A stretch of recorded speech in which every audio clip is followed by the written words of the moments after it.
You're listening to the Home Staging Show podcast. I'm your host, Cindy Lin. This is the show where we talk about all things real estate, home staging, and selling your home to live and to sell. Welcome back to season 4. This is episode 9.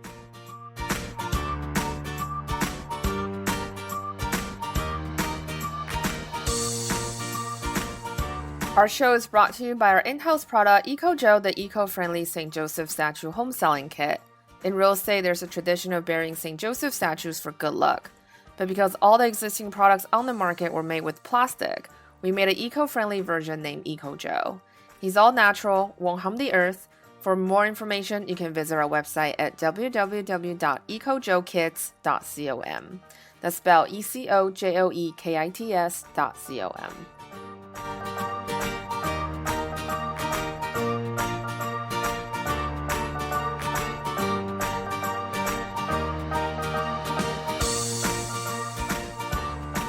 Hey guys, welcome back to episode 9. So originally I had scheduled an interview last week for today's show, but the guest unfortunately had to cancel last minute. And so I reached out to Karen Otto and Michelle Finnamore, both had been on the show before, to see if they have any guest suggestions that can be on the show in a pinch. And both of them offered to step in and help. So thank you so much for Karen and Michelle. We will not be able to do today's show and next week's show actually. Without you guys. I originally only planned for 10 episodes for this season, but because both of them step up, so we now have an extra bonus episode. So thank you both for that, for stepping in last minute. That's really super amazing. And for those of you who are familiar with the show, both of them have been on the show before, and both of them just are such great wealth of information about how to stage your house, what to watch out for if you're a home seller, industry trends, stuff like that, as well as business practices. Both of them have very solid businesses. They both started around the same time as I started. So both of them have been in this industry for a long time as well. So I'm really excited to have both of them on the show today. Both of them on the show this week and next week.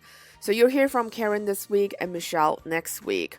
They're actually asked and given the same exact questions to answer, with the exception of follow-up questions I may have based on their answers. So it'll be really interesting for you to see how both of them approach Occupy home staging. And when I say Occupy home staging, I meant if you're a home seller selling your home and you're living in the house where you're selling. That's what I meant by Occupy home staging.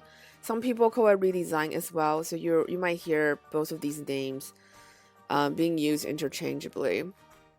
So it would be really interesting for you, I think, to hear how these two home stagers approach Occupy home staging and how their process may be different from each other. For those of you who don't know, Karen is based out of Texas and Michelle is based on Toronto. So their market is very different. So they're going to behave very differently in terms of how they approach their projects. So I think it'll be really fascinating for you to hear both sides of the stories. For those of you who are not familiar with Karen is an amazing stager out of Texas, like I said earlier. She's incredibly passionate about home staging. She's also a frequent and avid educator and a really strong voice in the home staging industry. She's held leadership roles in the Real Estate Staging Association, locally and nationwide. Her passion has always been helping people, and that really translates whether working with clients, colleagues, or peers within the industry. And she's also avid social networker, blogger, writer, and speaker. She's a nationally recognized expert in the staging industry, and she's incredibly passionate about educating others about the power and benefits of home staging. Her work, commentary, and writing has appeared on HGTV, Fox 4 Good Days Dallas, the Dallas Morning News, North Dallas Gazette, Do Your Own Home Staging by Tina Parker, Ready to Sell in 30 Days by Karen Bernetti and Ann Anderson, along with blog spots, easing, and online publications around the globe. So without further ado, let's start today's show.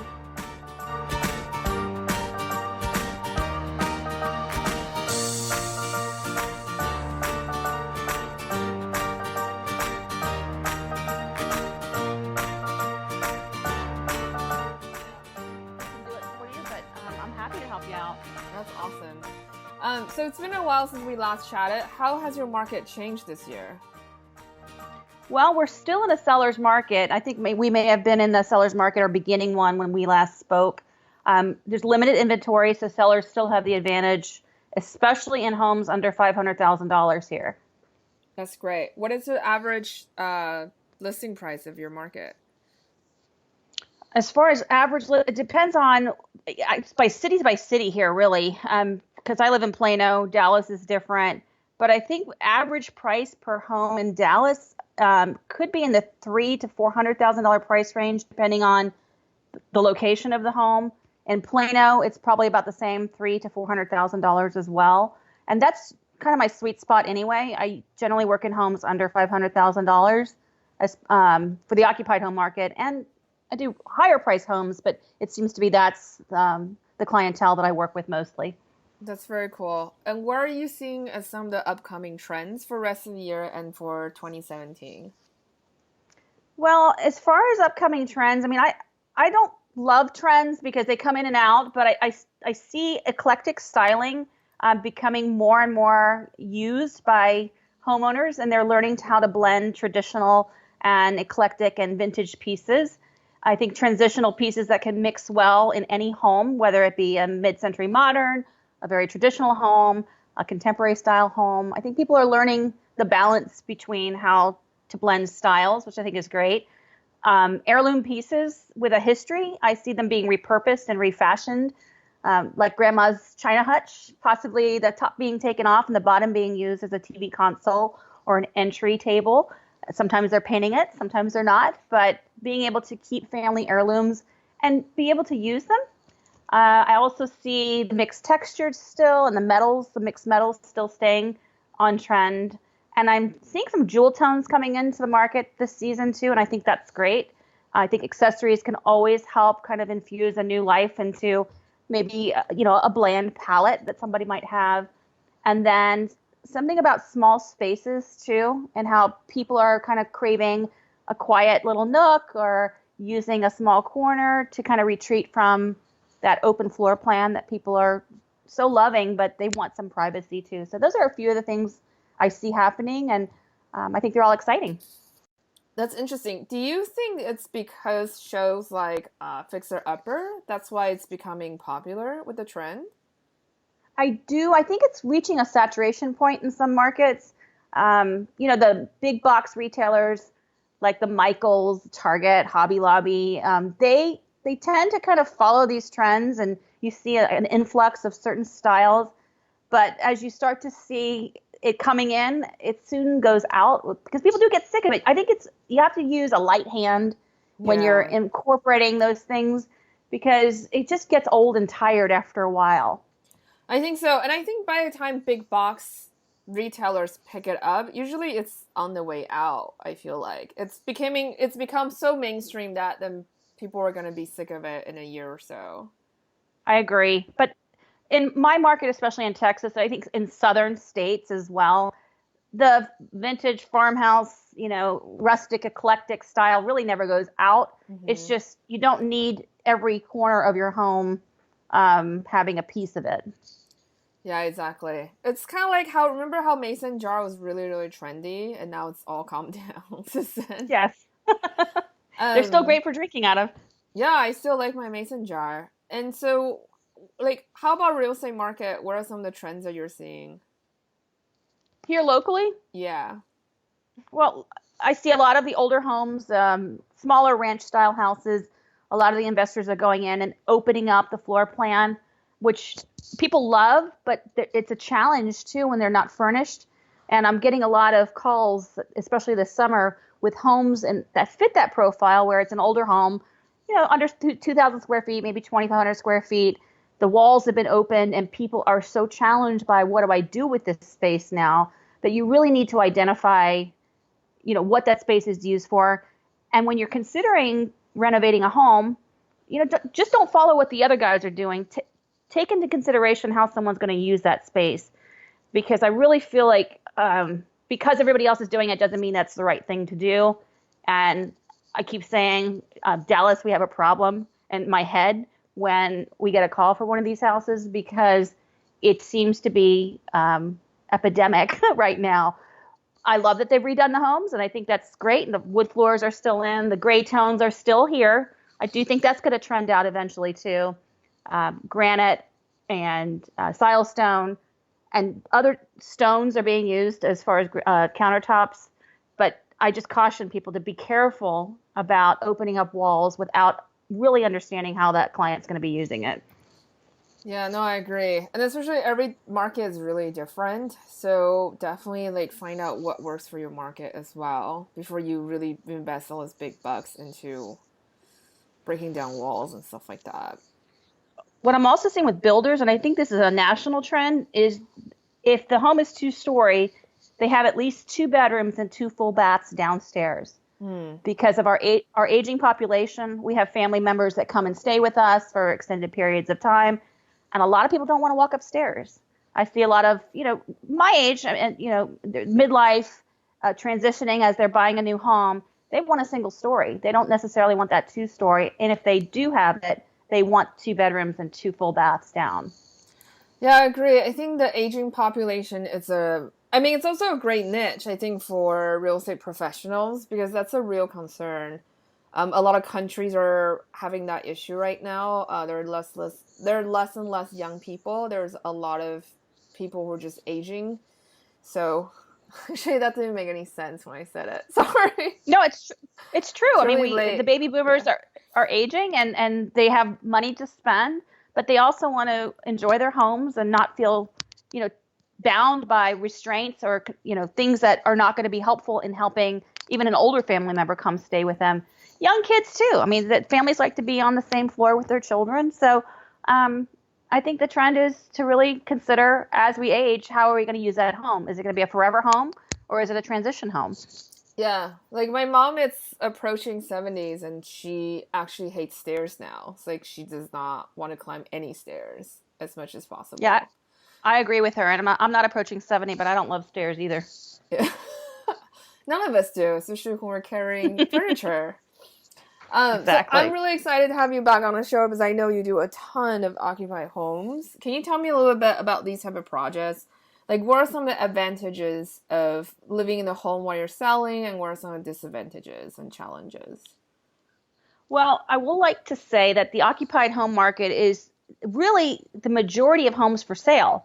People who are selling a home are generally living in it. I think the vacant portion of it is a much smaller percentage, although we see a lot of staging projects online shared by people who are staging empty homes with beautiful furnishings. But in an occupied home, we've got to work with what the people have. And for me, every occupied home always starts with an initial consultation. There's really no way to understand how to help that client without being physically in the house. So whether it's a written or verbal consultation, you really have to kind of be present, be with the seller. And I always encourage a realtor for the first time to come along too, to understand the kind of recommendations that we make. I've actually added one of the services to my consultation list. I have the verbal, I have the written reports, and then I have something called room therapy. And with that, it's up to 2 hours. And the initial part of it is a quick assessment of the home, 30 to 40 minutes of that 2 hours, and maybe less, is spent kind of assessing the rooms. And then we get to work.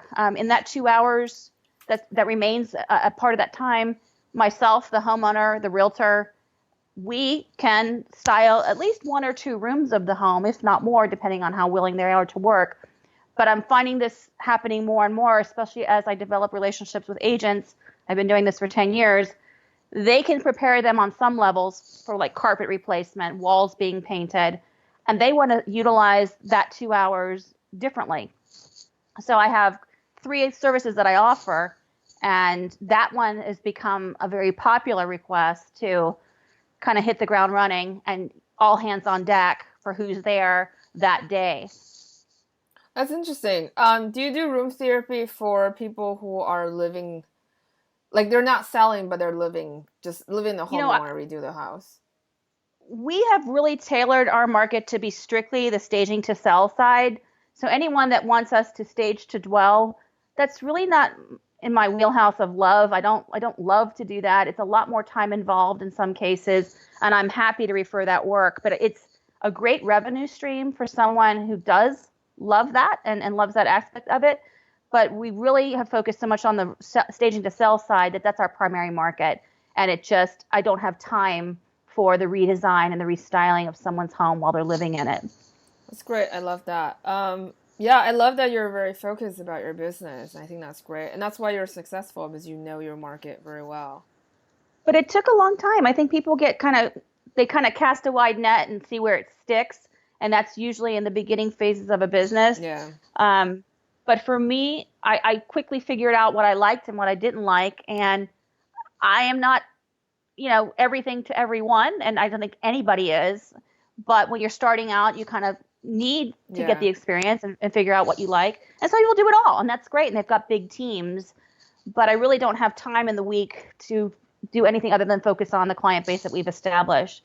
One of the things I want to say is the common challenges is, in these homes that are occupied, there's always too much stuff in many cases. Sometimes there's not enough stuff, so they need to go buy something or consider to rent. There are people that are style challenged. I mean, it's not for everybody. Not everybody loves to decorate their house or knows how to.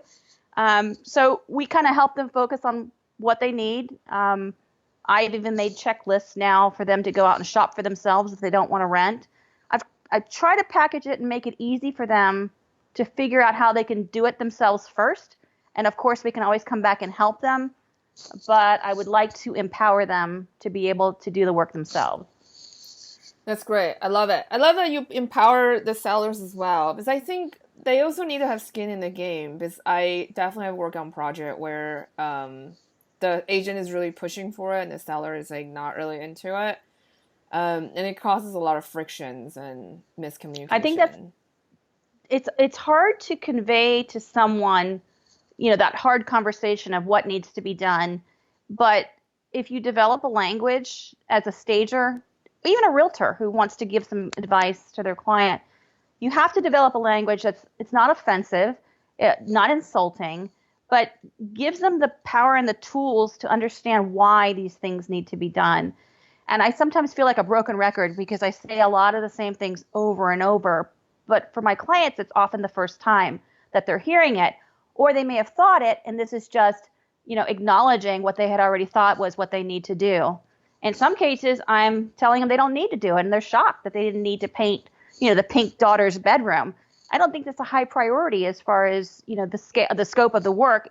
The main rooms are not usually children's bedrooms. So it kind of helps them in some cases alleviate some of the burdens of thinking, oh, I have to do this, and helps them focus on the things that are really going to help sell the house. Yeah, I love it. I think prioritizing is very important when it comes to selling. There's just so much you have to do or you can do. It's just really a matter of prioritizing, and also budget as well. Yes. I think seller really needs to invest the money into things that are really going to get return on investment, and not distracted by all these little projects that basically just another way to procrastinate in a way. Right. To actually do things that are hard but will get you the return on investment, like packing up your room, basically. Mm-hmm. So what is your process usually like? Do you do consultation to have them do it themselves, or do you come in and do it for them? Because I think we just talked about this, but if you want to elaborate more. Just to reiterate, everyone does start with a consultation, but it's whether it's a verbal where the owner's taking notes, sometimes the realtor takes notes, or written where I can write the report, and I always take photos of the home. They get a written report within 24 to 48 hours, depending on my schedule, and they can do the work from those reports or the verbal consultation that they took notes from, or the room therapy where we go in, we assess what's going on, and then all hands on deck, we all get to work. So every home and every seller is different. I think it's important to have a standard operating procedure for these services and to develop one for yourself. I think I told you I'll be in Austin this week, and the focus of that talk is going to be the occupied home market and how to develop those processes and how to work harder or work smarter, not harder, and be able to upsell services too, because a consultation for every stager in an occupied home, even a vacant home, is like an audition. You're going there to present your case and present how you can help them. And whether you get more work out of it or not, it depends on the situation. But you may end up having a client for life out of that particular meeting. So I think it's important to be honest with them too, that my goal is really never to have to come back to make them spend more money. That like I've said, I want to be empowered to do it themselves. And all the realtors I work with, and I can't stress this enough for especially home stagers who are just starting out, realtors will pay for a consultation. I have rarely had an instance where a realtor won't pay for it unless they've discounted their services on some end. So agents will pay for this service. Anything in addition to that, the home seller pays for. I have some agents that pay for a bit more services too. But once they see the value in the service that you're providing, it alleviates the burden of them to feel like they have to tell the seller this themselves. They feel like you're part of a team. And really, we're all on the same page. We're not there to hurt anyone. We're there to help them make more money, to more people that come in and in a faster time frame. So I'm not really worried whether I come back or not to do photo styling or to stage the home unless they really need it. So I never go into there saying I'm going to withhold some information so I can come back and give you more. No, they're paying me for my time. And if you don't feel you're being paid enough because they do it themselves and you could have gotten a bigger staging job out of it, then charge more. So I think anyone can do this if they're given help. I also teach. I teach home sellers, realtors. I teach other stagers how to do this because I really think it's the way to make home staging an industry standard for every home in every market. The consultation is the way to go. Not everybody can afford rentals or vacant property staging, and that to me is the smaller portion of the market. Occupied homes are hugely underserved. I totally agree. There's my soapbox. And it's kind of funny because I just interviewed Michelle right before you, and she said actually similar things, like processes and systems is incredibly important. So I'm really happy that you mentioned that because I think I know the show, we have a lot of homeowners listening in, but for the new stagers who are listening in as well, I think that's really important to mention. It's like you want to start kind of defining your process early on and then kind of keep refining it. And that's really how you're going to build a business that's going to be really solid and profitable, and also creates trust with your clients because you're consistent that is so all important. the time. Yeah. And I liken that to, and like let's say McDonald's. I mean, you recognize the golden arches, whether you like McDonald's or not is not the point, but you know, whenever you go into McDonald's, you can expect the same tasting hamburger, the same, I love their sodas. They have the best sodas in the world. I don't know, they're frozen and delicious, but their fountain sodas are the best. I always know I'm going to get that same experience every time I come in. And I think it's important that even though every home is different, every home seller is different, you can recreate a similar experience, especially for the realtors who you're working with, and just kind of tailor it to that home and that seller. But if you don't develop that and it's kind of randomly done and you don't know what to expect, and sometimes they do something and sometimes they don't, it sets up the precedent that, well, maybe it works, maybe it doesn't, but you're not exhibiting value if you cannot show the worth of what it was that you shared with that client. And really our goal is to get them to do the work. We need to get them to do some of it. And if I don't get them to do some of it, I haven't done my job. Exactly. I agree. What are some of the things that homeowners should be aware of when they're living the home while the house is on the market? Well, I actually tell them that the staging can actually make it easier to live in when selling. And I know people say, well, I can't live like this. Well, you don't. You're selling like this. We aren't going to live like this. You want to get out, right? I mean, that's the goal, to get out of the house.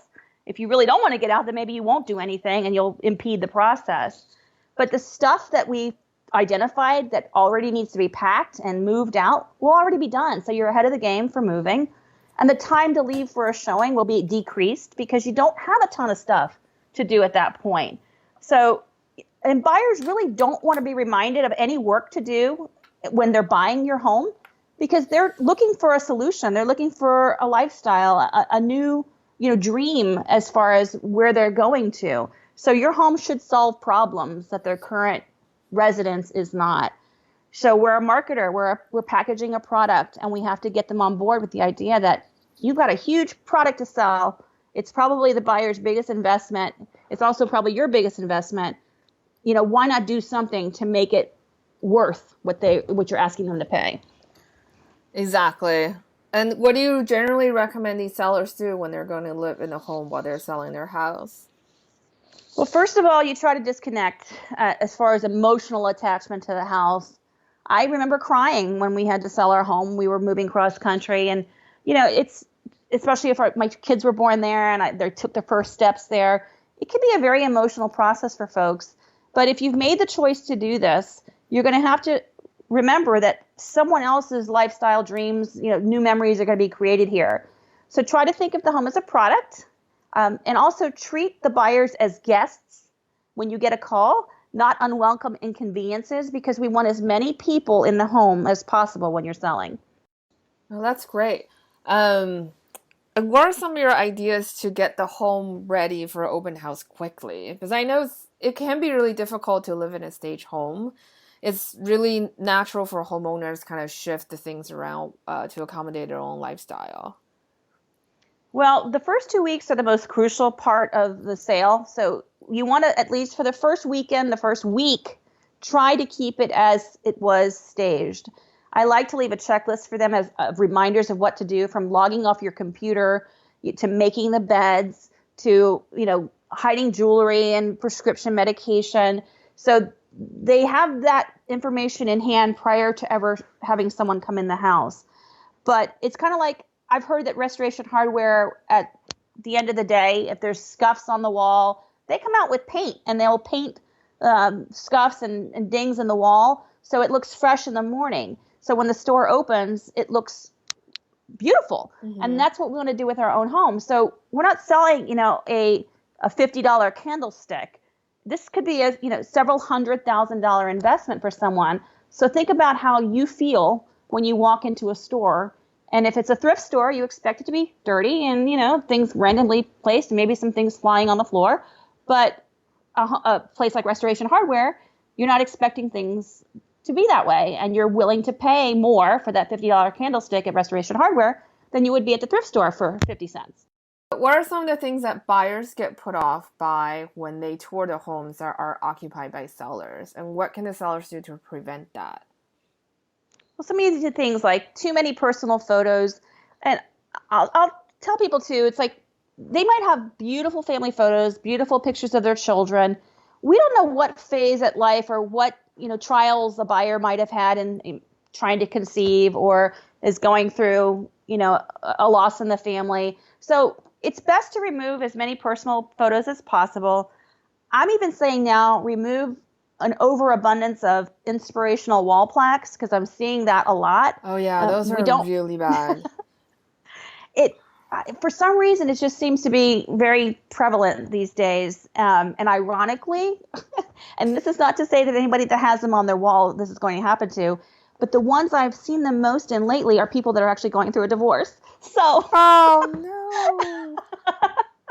It's not funny, but it's just like, okay, we don't need to be reminded all the time of certain things. And it's best just to remove that, because it's not very helpful to remind people of what they need to do every day. You should just be able to do it. Too much stuff. You don't want too much stuff in the home because they can't see what they're buying. If your countertops are beautiful, but they're covered with, tchotchkes and cookbooks and oils and things of that nature, they're not looking at the granite. They're looking at your stuff. Same thing for rooms with beautiful views. Too many things clutter what is in front of them to purchase. So ask yourself what you're selling.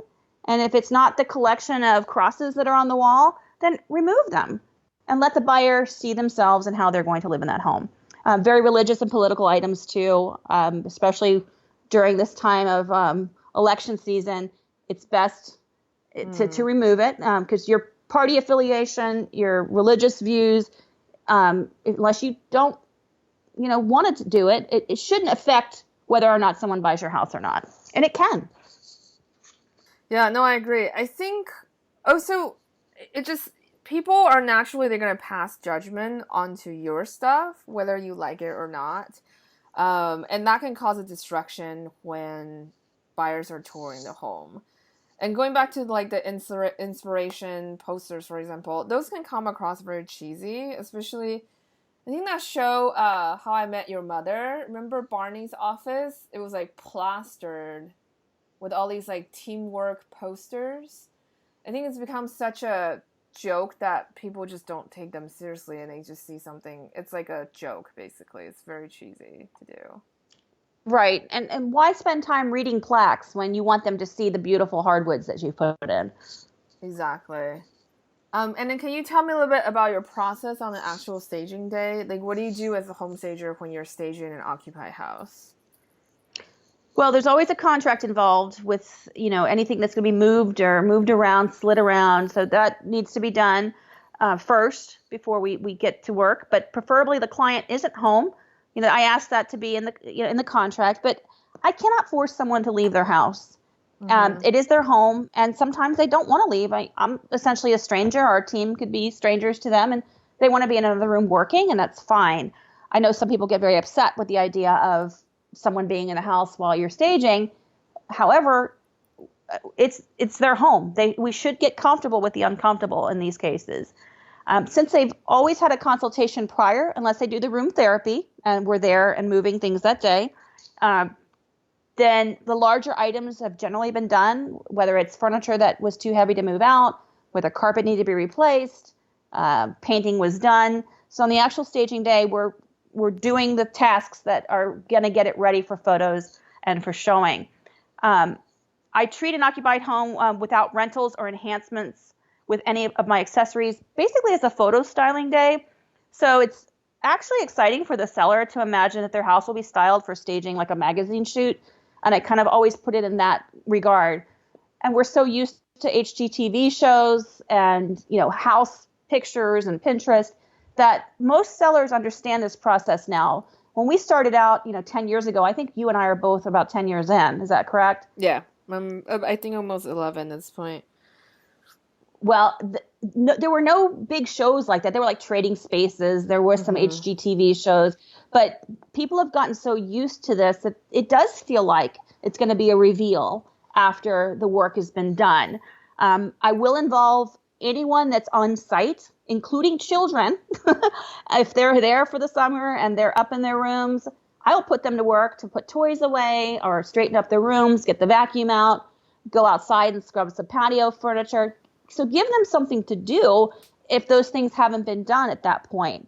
But between the seller, it could be the seller's spouse, the realtor, sometimes the realtor's spouse comes, depending on how much work needs to be done.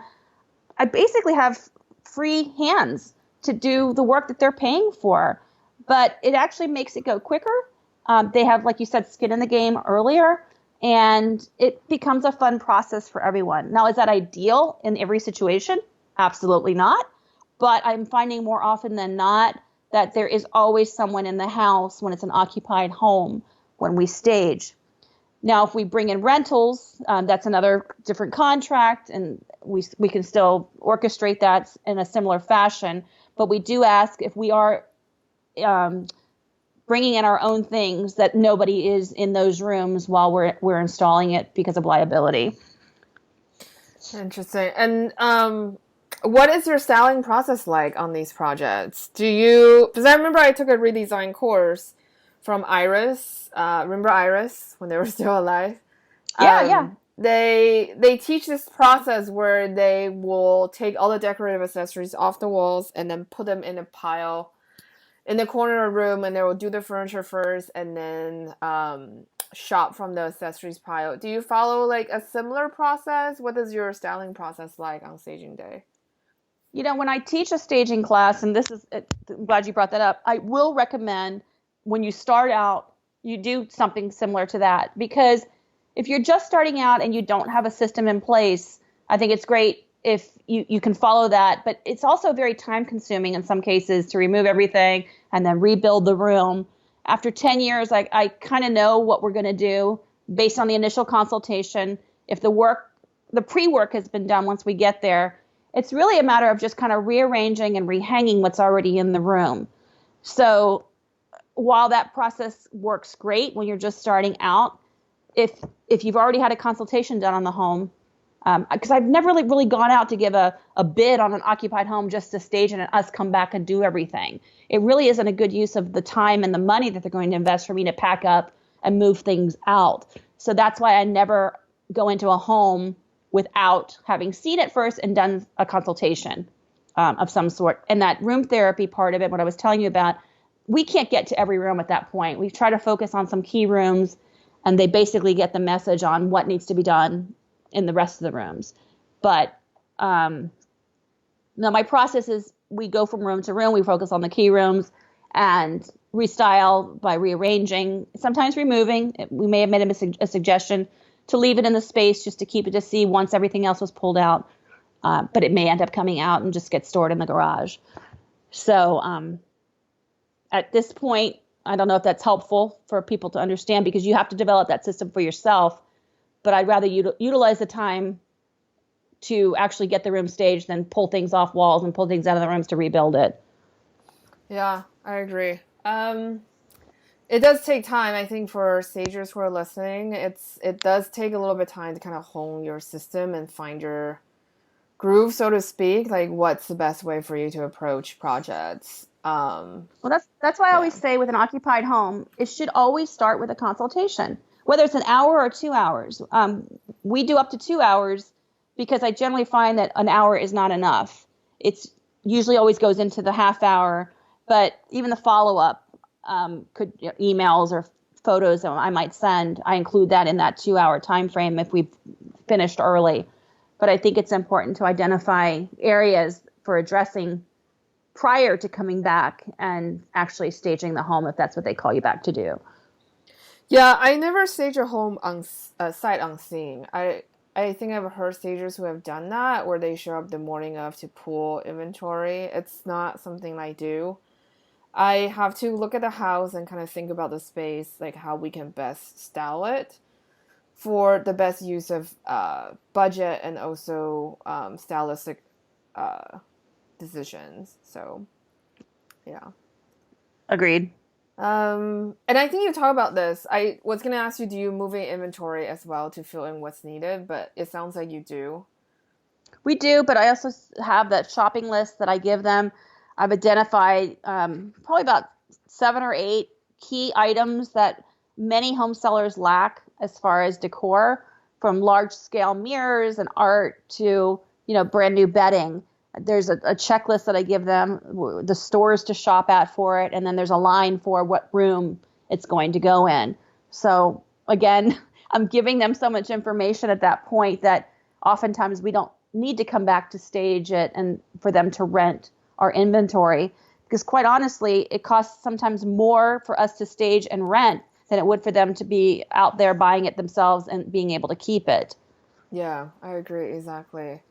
And then can you talk about what do you wish the homeowners know before you come over to stage your house? Well, I want them to know that I'm not there to judge anything that they have or don't have.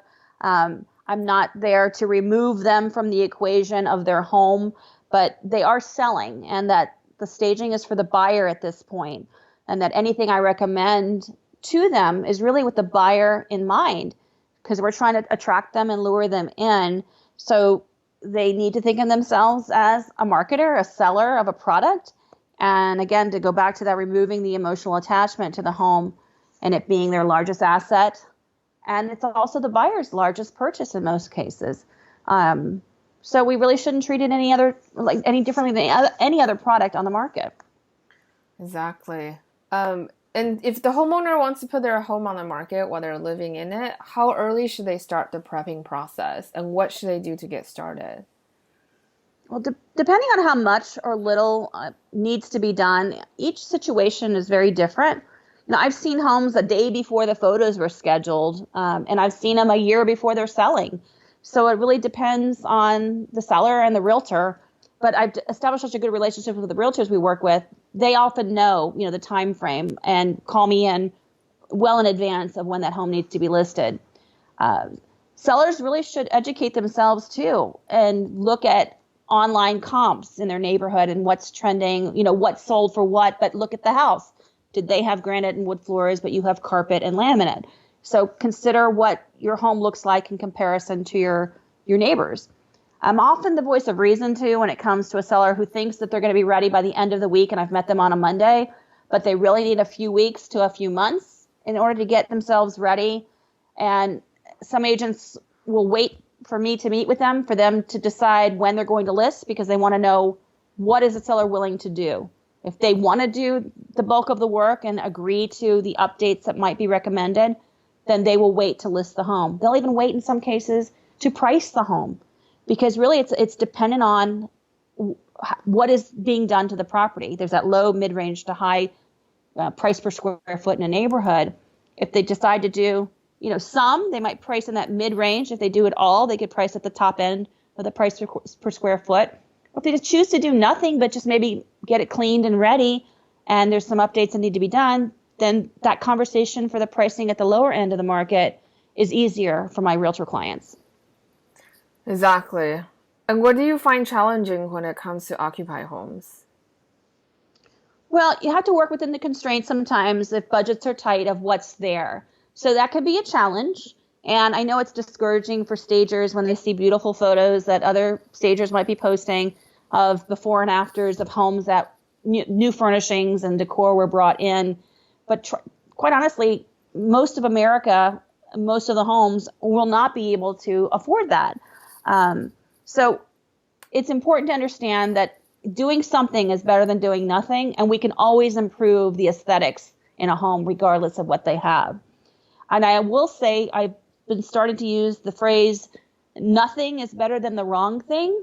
So it's better to leave a space or a room empty than put something in there that makes absolutely no sense. It's better to shoot it empty than, with a stick of furniture and a piece of art on the wall. Yeah, I really agree with that. I mean, it just looks like you didn't fully commit it to staging your house, and you kind of did a half-ass job on it. Right. But you have to get the seller on board too, and that can be challenging sometimes to help them understand why it needs to be done. And that's, again, developing a language that speaks to that part of the how and the why, and not to shock and overwhelm them. Some people are more adverse to change than others, so don't take it personally if they get offended and don't like what you have to say.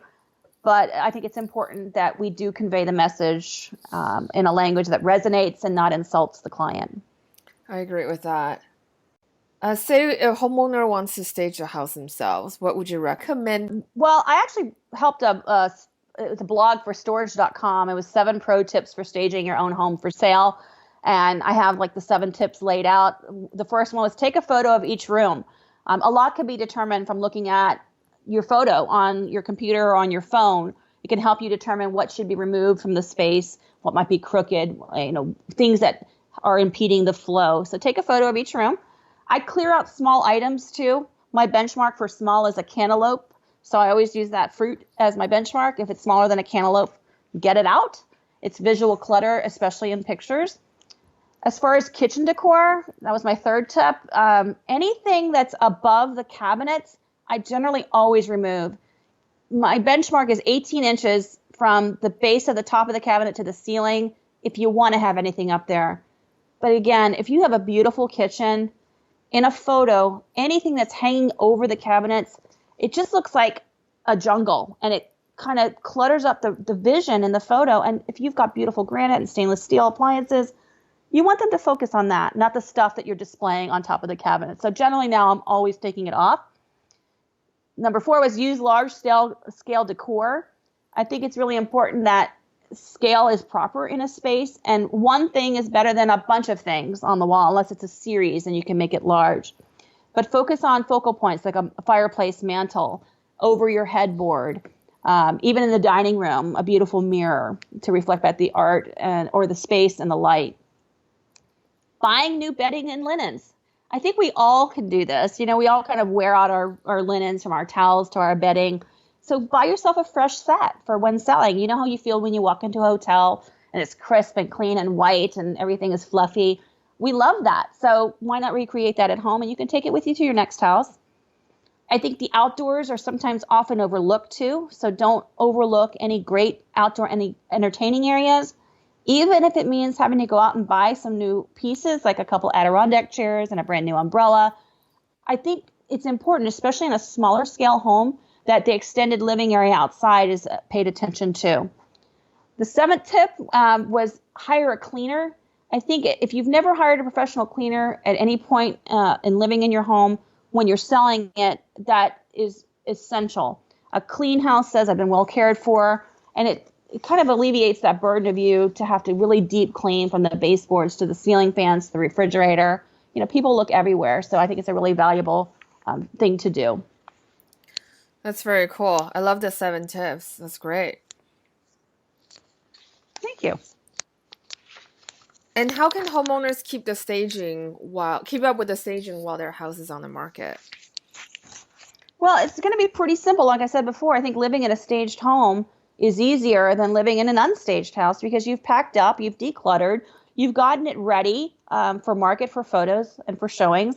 So just going through your checklist, which I do leave behind, and I think it's important for every stager to have at least something, even if you do a verbal consultation. I always leave a packet of information that's pre-printed information, articles I've written in that checklist as a reminder of what to do while you're selling.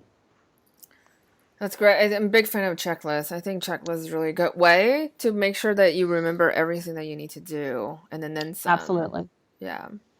And how about if the sellers have kids or pets? What are some of the additional tips that you may have for them? Well, really, no one should be home for showing, kids or adults. If you've got pets, the best thing obviously would be to, board them and keep them off site. But I know that's not possible, especially for cats. They tend to roam and, you can't really contain them or they destroy rooms sometimes.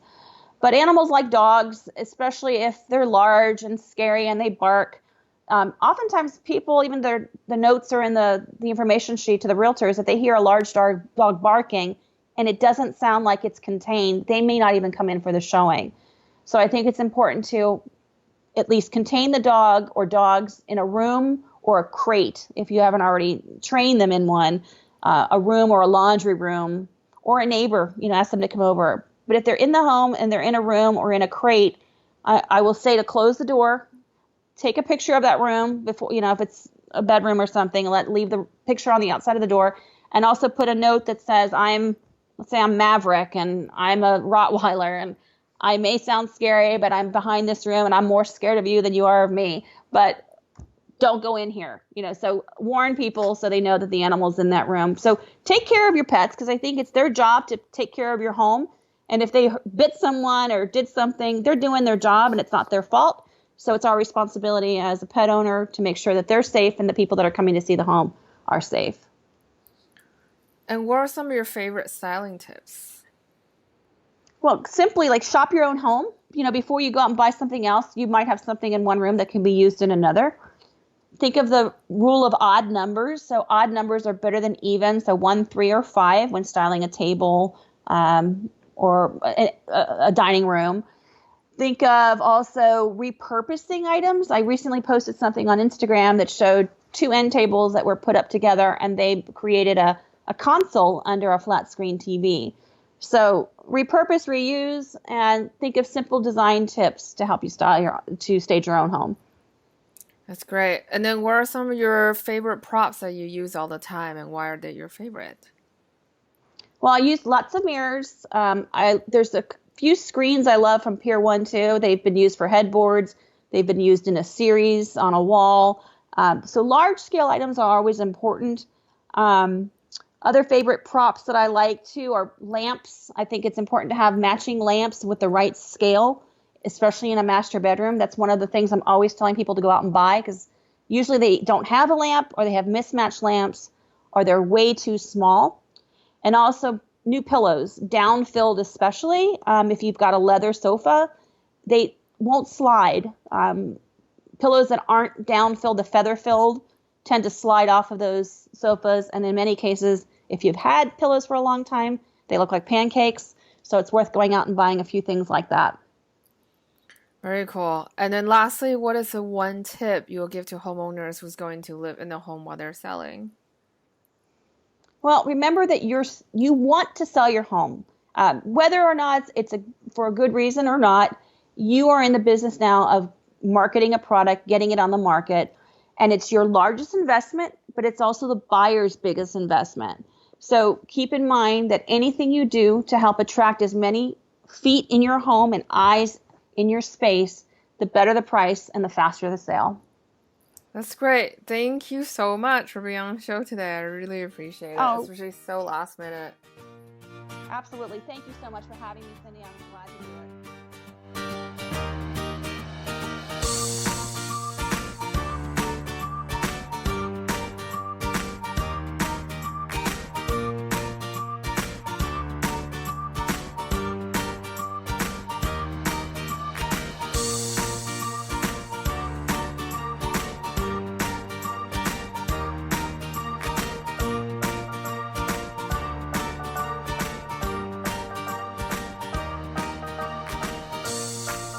So that's it for today's show. Thank you so much for listening. If you haven't left a review on iTunes, I really need you to do that. It's only going to take you less than a minute to leave a review, but it's really going to help us a lot to establish credibility for the show and also to be able to pitch to new guests to come on the show. So if you haven't done so, please do so. As usual, feel free to ask any questions on the show notes or in our private Facebook group. You can find the show notes by going to www.stagemore.com/podcast. That's it. Have a fantastic week and happy staging.